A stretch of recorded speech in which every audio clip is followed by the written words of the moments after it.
Constable కావాలని కలలు కన్నాడు. కష్టపడి చదివాడు. పరీక్షల్లో పాస్ అయ్యాడు. రేపు మాపు శిక్షణకు వెళ్లాల్సి ఉంది. ఇంతలో అతను చనిపోవడంతో విషాదం నిండింది. అతని చావుకు రోడ్డు ప్రమాదం కారణం అనుకున్నారు. కానీ ₹4 గొడవ ఆ చావుకు కారణమని తేలింది. అసలేంటి ₹4 గొడవ? ఎక్కడ మొదలైంది? అతని ప్రాణం మీదకు ఎలా వచ్చింది? ఇందుకు కారణం ఎవరు?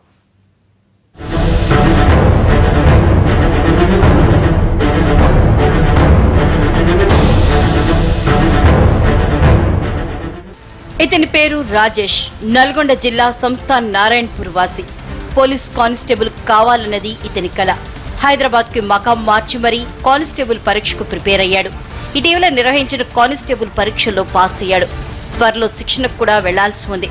ఇంతలోనే చావు ముంచుకొచ్చేసింది. ఎల్బీ నగర్ లో లారీ ఢీకొని చనిపోయాడు.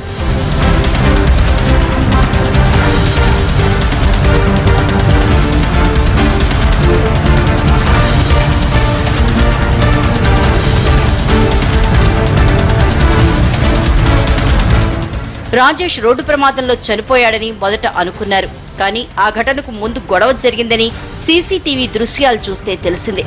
ఆ గొడవకు కారణం ₹4. హయత్ నగర్ లో తనుంటున్న ప్రాంతంలో వాజిద్ పాన్ షాప్ కు వెళ్లాడు రాజేష్. ₹100 ఇచ్చి సిగరెట్ తీసుకున్నాడు. చిల్లర లేదని షాప్ యజమాని చెప్పడంతో తన దగ్గరున్న ₹10 ఇచ్చి మిగతా ₹4 తర్వాత ఇస్తానని రాజేష్ వెళ్లబోయాడు. ఇంతలో షాప్ యజమాని ₹4 కోసం గొడవ పెట్టుకున్నాడు. ఇద్దరి మధ్య వాగ్వాదం ఘర్షణకు దారితీసింది.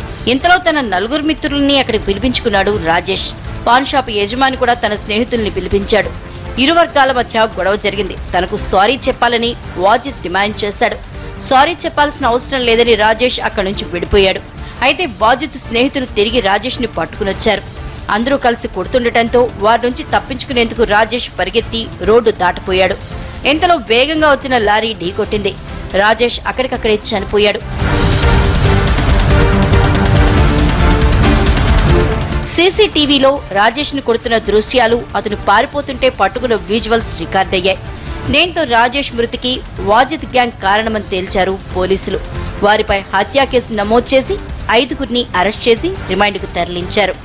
₹4 చిల్లర గొడవ చివరికి భావి పోలీస్ ప్రాణం తీయటం సంచలనంగా మారింది.